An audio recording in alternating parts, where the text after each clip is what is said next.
All right, boys and girls, gather around. It's time for a story. Once upon a time, in a kingdom far, far away, there lived a beautiful princess, and her name was Princess Pinky. Princess Pinky was the most beautiful princess in the whole kingdom, and all the dukes and earls and barons and eligible princes were always trying to hook up with her. But she didn't like any of them because they were fat and bald and stinky, and she wanted to find true love. And one night, her mother and father threw a party. The king and the queen invited all of these eligibles, princes and dukes and earls over, and they were trying to hook up with Princess Pinky, and she couldn't get away from them. She just felt so overwhelmed, so she ran away. She went out to the stables and she got her pony.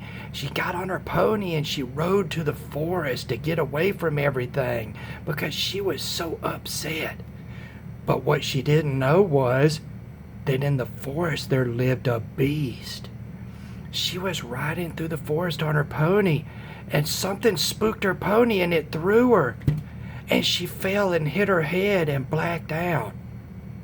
The next thing the princess knew, she woke up in a strange place, and she was looking around. She didn't know where she was. She was in a cabin in the woods, and it was a pretty decent cabin. It had a big screen TV and a jacuzzi, but she didn't find anybody there. She was all by herself, and she was starting to panic, and she was looking around for a phone, and apparently they didn't have a landline there, and she lost her cell phone when the horse threw her, and she didn't know what to do.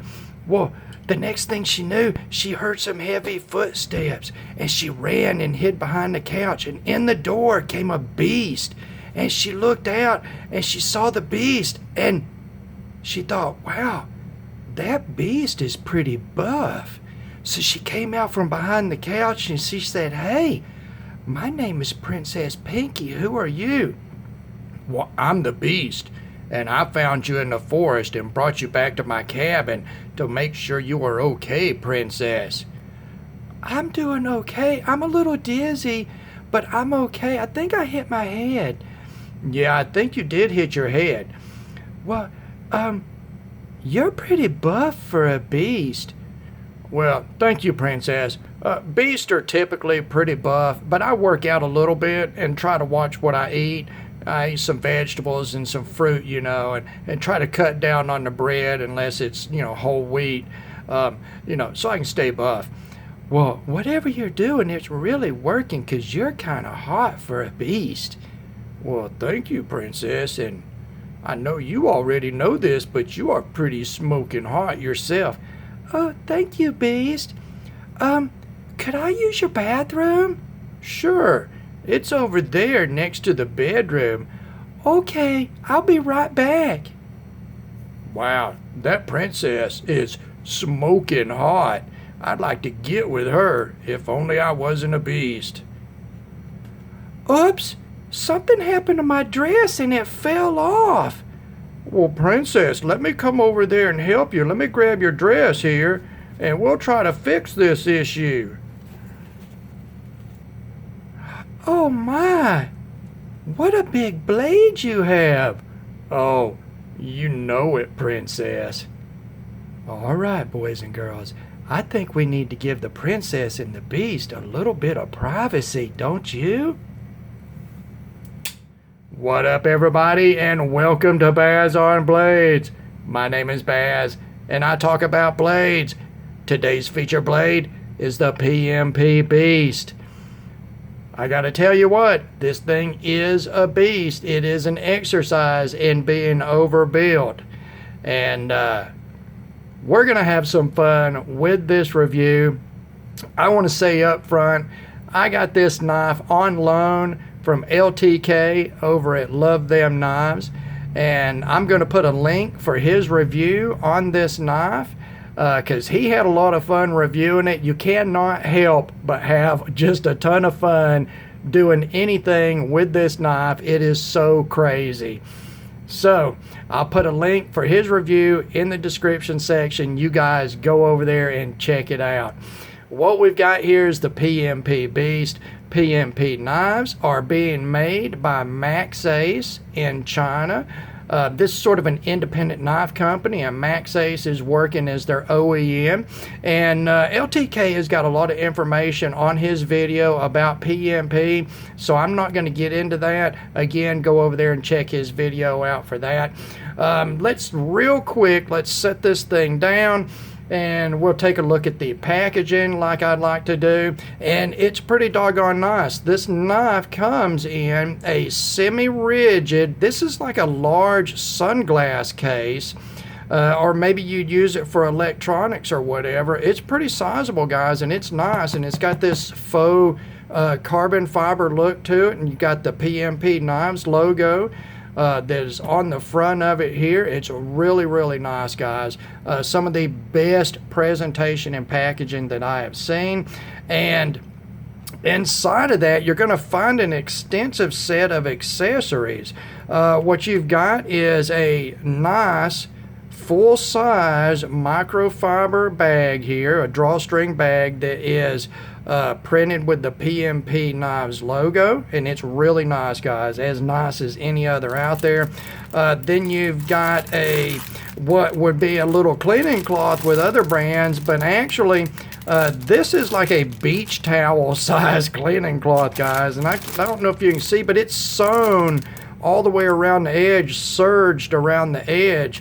And I'm not going to take it out. It's in the original packaging. Since this is LTK's knife, I'm not going to take it out. But you can see here that it is also printed with the PMP Knives logo on it. And that is a huge cleaning cloth. I would not be surprised if it's 18 inches square.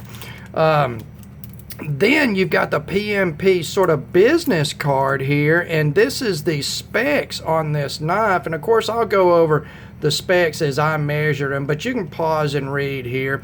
And I want to show you guys this. This is actually a metal card. This is some really, really nice presentation, guys. And it should be. It's a fairly expensive knife. You're looking at $349 for this knife. And it is available at, and I'm going to pimp this place too because I have done business with him and I'm not as tight with him as LTK is, but he got this knife from White Mountain Knives. And this is a smaller business. It is up and coming, and I've been pretty impressed so far. I've ordered from them and had good luck with them. Their prices are competitive. I will also put the White Mountain Knives contact information in the description section. And I believe you will probably, if you are interested in doing business with White Mountain Knives, go on over to LTK's video on this knife, because he is featuring an LTK exclusive coupon code, discount code for White Mountain Knives. And I'm not going to tell you what it is because it's his, but I will tell you that it's there. Go on over there and check that out. Now let's go ahead and knock the specs out on this knife. This is a big, thick, heavy, chunky beast of a knife, hence the name Beast. You've got about a 3 7/8, almost 4 inch blade length, and that's about 10 centimeters. The blade stock thickness is crazy. It is 315 thousandths of an inch, a third of an inch almost, or 8 millimeters, guys. That is insane. 8 millimeters. The blade width is 1.65 inches or 41.8 millimeters. Your handle length is slightly more than 5 inches, about 5 1/16 or 13 centimeters. The handle thickness it's thick, guys, because that's an 8 millimeter blade you got to fit down in there. 810 thousandths of an inch or 20.6 millimeters. Your handle width at the widest up here at the pivot is 1.73 inches or 44.1 millimeters. Your closed width is 1.83 inches or 46.7 millimeters. Your overall length, yeah, you're right at about 9 inches or 22.5 centimeters. The stop pin diameter, is 240 thousandths of an inch, or 6 millimeters. Behind the edge thickness. Now, not surprisingly, for an 8 millimeter thick blade, it's a little thick behind the edge. Now, in this primary grind that is a hollow grind, your behind the edge is about 30 thousandths of an inch. Now, up on the secondary grind, the compound grind here that is flat, it's pretty thick. It's 40 thousandths of an inch behind the edge. And in metrics, that's about 0.76 millimeters to 1 millimeter. Your handle to blade ratio, pretty doggone good at 0.76, and your weight, not surprising, it's kind of heavy, 14.07 ounces, or 399 grams. 400 grams, guys. That is heavy. I don't even know what a gram is because I live in America, but 399 of them, it's pretty doggone heavy. So, what are we going to get for $349 from PMP Knives in this beast? Well, material-wise, let's set that aside. In the blade, you are in 8 millimeters of D2 tool steel. Now, D2 is a semi-stainless tool steel. It is high carbon, high chromium, and it's a pretty doggone good blade still. D2 is enjoying a resurgence in popularity. It's got good edge holding or wear resistance. It's fairly tough, and especially in this thickness with that thick of an edge, it's going to be pretty tough, guys. And it's actually got pretty decent corrosion resistance. As it's semi-stainless, it really only misses the stainless designator by about 1.5% of chromium. You will typically see pretty decent edge retention. Once your razor edge leaves or gets worn off, you're going to have a working edge. D2 holds a working edge for a long time. It is pretty tough, so you shouldn't have any chipping issues on this thickness here. Although D2 can be a little bit chippy on super thin edges depending on the heat treat and temper. And then corrosion resistance in normal environments, if you keep it clean, you really shouldn't have to put a lot of time into D2. It can stain and it can rust, but it is not like a carbon steel that will just rust at the drop of a hat. It's pretty easy to maintain. Now, as far as your handle materials, you're in super thick slabs of titanium. These are pretty much about 1/4 of an inch thick, just the titanium slabs. And then you've got, basically an 8 millimeter thick slab of titanium for your back spacer. You've got a milled titanium pocket clip, and then all of your small parts, your hardware, your thumb stud, your pivot, your screws, they are all stainless. And I will note right now, this is all T8. Everything is T8 on this knife. Fabulous. No T6. That would just be insane, beyond insanity on this knife.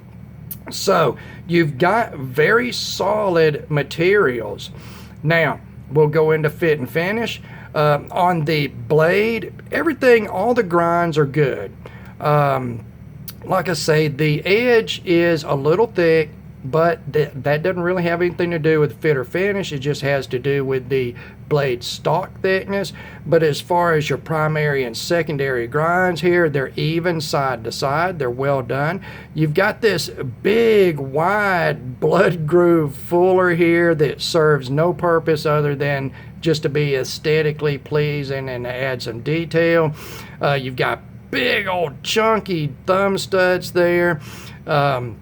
This does have a swedge on the back of this blade. And while I'm talking about this swedge, because I'm getting ready to go into this blunt tip, this blade profile is, I don't know what it is actually. It would be, if this wasn't geometric and flat faceted, I would call it a radical drop point. But this is more like a reverse tanto, except you've got a substantial belly here on this blade. So really, what is this blade shape? Let's just call it a modern reverse drop point tanto something. All right. But as far as the fit and finish goes on it, it's really good. You've got a nice swedge up here, and again, look look at this, guys. That is crazy. That is crazy, guys. Look at how thick that blade is. Look at how blunt that tip is, that facet, that nice diamond section from the juncture of the secondary grind with the swedge grind here. It looks awesome from the spine of the blade. That's not something you find yourself saying or spending time looking at because most blade stock is not thick enough to really give this sort of landing strip effect on the back of the blade and make it sort of individually a conversation point. You do have a length of huge jimping, and this is damn near 2 inches long on the blade and the back of the handle here, this section of this jimping, and it is a very large. Now, how effective is it? It's I can feel it there. I'm not going to say it's effective because of the way that it's machined, where everything, all the edges are softened, and you've got this stone wash, very smooth and fine stone wash finish here, guys. It covers the entire surface area of this blade. So the jimping is not super effective. It could be more aggressive, but I think that if the edges of the jimping were finished more aggressively, it might actually be a little too aggressive because of the size of it. So while it's there and it is slightly effective, I can still slide on it a little bit here.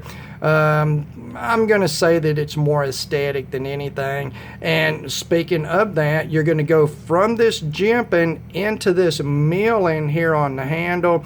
It's sort of a continuation of a theme there, let's say that. The fit and finish on the handle, as far as the machining of the parts themselves, is flawless, guys. There's no sharp edges anywhere. Everything is chamfered. You can see the inside edge of the handle scales is chamfered. And while we're looking here, look down into the handle scales here at the weight relieving pocketing on the inside. Now, we see that a lot on high-end titanium frame locks, but what stands out here is because these scales are so thick, that pocketing is so deep on the inside. I hope you guys can see how deep the machine pockets are on the inside of that. They're 2 or 3 millimeters deep, guys. That there is just a lot of material there that can be machined away, and it was. And you can see that in that it only weighs 399 grams or 14 ounces. If that wasn't milled away, this thing would probably be about 5 or 6 pounds. Maybe not 5 or 6 pounds, but a little bit heavier at least, maybe 16 ounces, maybe a full pound then. But as far as the fit and finish goes, everything is good. The titanium scales, the pocket clip and the backspacer are stone washed and are anodized blue. And you can see here the way the anodizing is being affected by the oils from my fingers. Or maybe that was affected by a Princess Pinky. I don't know that. We'll just have to, we'll have to use our imagination on that one, guys. But everything is done well on the fit and finish, and everything fits tight, guys.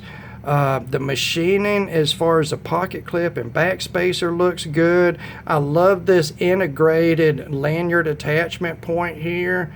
Everything about this is so beefy that where typically you might see a little lanyard hole or something, you've got this huge pass-through here that, you look down in there, guys, there is all kinds of room down in there. You could get 5 or 6 strands of paracord through there. You could have a lanyard hanging off here that weighed a pound by itself, and it really wouldn't seem like too much. So, yeah, the fit and finish is good. I get no complaints about that at all. Yeah, I mean, all the machining is super clean. Look at where the lock bar cutout here is, guys. That is someplace you can look on any frame lock, regardless of the material, to see the quality of machining and the quality of finishing. Because once you get this cutout done, it's extremely hard to do any post-production cleanup on that. So the technique that you use to actually cut this frame needs to be clean in itself, and this is. You can see that sort of a stylized cutaway that follows the lines of the handle and the choil here, and it's attractive, guys. And I like the as machined satin sort of starbursty looking hardware. As you move it here, you can see all of that stainless hardware has sort of got the circular machine pattern that gives you the starbursty sort of look to it, and that really does pop out, guys, under any lighting. So fit and finish wise, good to go. All right, let's look at action on this thing. Now, this big old chunk of a beast of a knife is on phosphor bronze washers. Now, I'm going to say you can flick this knife open. It feels like you're exercising. You flick this knife open 10 times and it's like you just did a set of 10 reps at the gym. Because there is a ton of weight behind that blade. I did not disassemble this knife, but I'm sort of curious. I should have asked LTK if it was okay, but I didn't. I was thinking I should have disassembled it and just weighed what the weight of the blade by itself was. I guarantee that chunk, that 8mm, 1/3 of an inch thick chunk of D2 probably weighs as much or more than many other knives totally. Handle, blade, hardware, everything. I bet that weighs 5 or 6 ounces, guys. When you go to open it and flick it open, it is, I mean, you got to get something behind it. It's sort of challenging to open it. Because I found when I first got this thing from LTK, I was like, can I flick it open with the blade going straight up, or can I flick it open, this way? And it's pretty doggone smooth on those phosphor bronze washers. So great job there. Now, this particular version example, let's say, the centering is not perfect on. And I'm going to talk about something here that I discovered about this knife while I was messing with the centering just a little bit to see how adjusting the pivot would affect that. And there is an issue here. And what it has to do is with the width of the stop pin. You cannot tighten down the mounting screws for the stop pin here because it is too narrow. If you do, it acts as a secondary clamping surface, and it will actually lock the blade up. When you set up a folded knife, it is extremely important that everything that's on the inside of this knife be the same exact width, thickness as your blade stock and bearing surface combined. So in this instance, that's your 8mm of blade stock, and then however thick those two phosphor bronze washers are. Now, however they are thick combined, your stop pin needs to be exactly the same. Your backspacer or standoffs need to be exactly the same. In this instance, it is not that way, and I do not know if they have done that on purpose or if that is just a machining, a tolerance issue, because at this point on a folder, you are talking about thousandths of an inch, percentages of a millimeter, and it will radically affect something like that. So you got to keep that in mind, guys. But the next thing will be the lockup. The lockup on it is, of course, is rock solid. You do have a interior mounted over travel and lock face insert with your detent attached to it. So you know, no issues there, guys. It's just solid. And other than the centering, there's zero issues with the action on this, guys. I mean, that's a super heavy blade. Look at, when I open it, look how it, as it rotates around, how it jerks my entire hand like that. That is a lot of weight. All right, let's go on to ergos and utility. And we're not going to spend a lot of time here because this is not, in my opinion, is not a knife I'm going to carry to use. Yes, you can use it as a knife. You can cut with it. That's no issue. It's just not the knife that I'm going to carry and cut with. The blade stock is just too thick. The edge is too thick.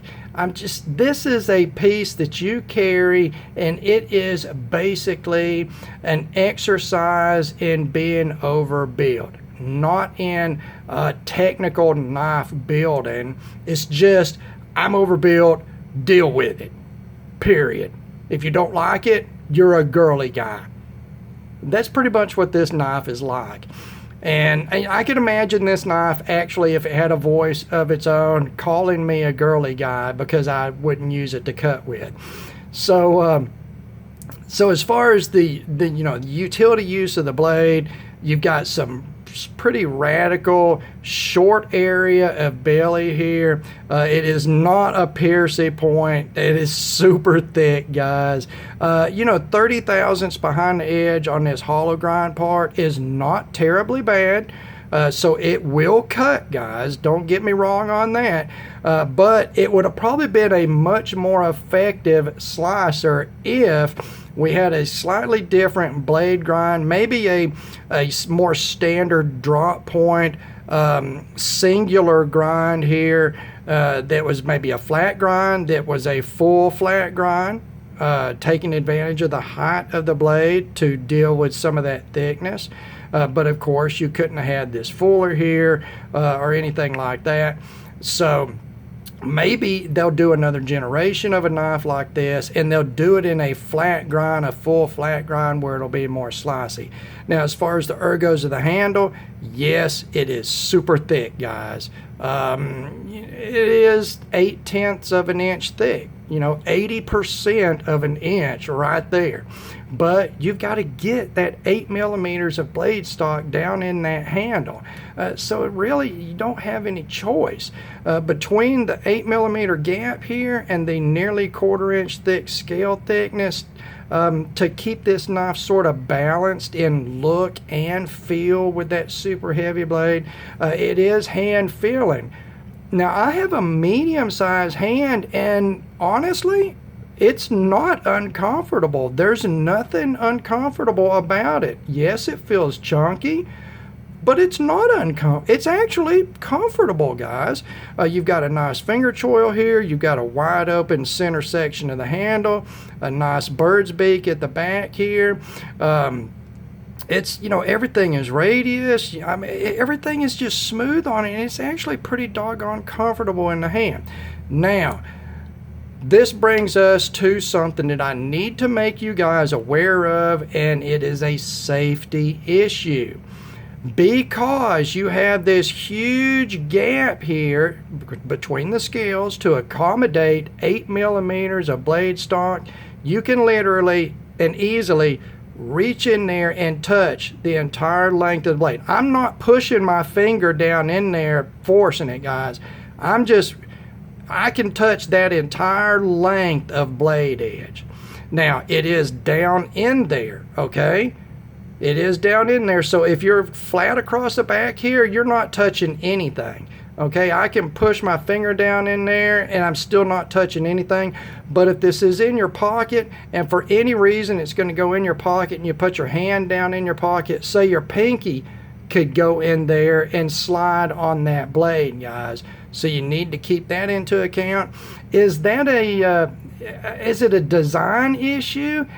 Not really, guys. It's not a bad design. It's just there's so much open area there to accommodate that blade stock thickness.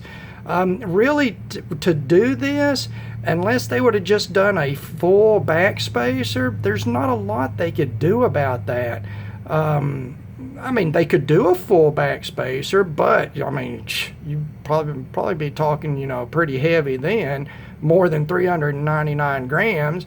Or 14 ounces, you know, you're going to add some more weight to that, getting back close to a pound, and a pound is pretty heavy for a folding knife. So, anyway, guys, let's bring this in. For obvious reasons, this video is running a little long, and we need to get it closed out. I've really enjoyed this. I hope you guys enjoyed this video.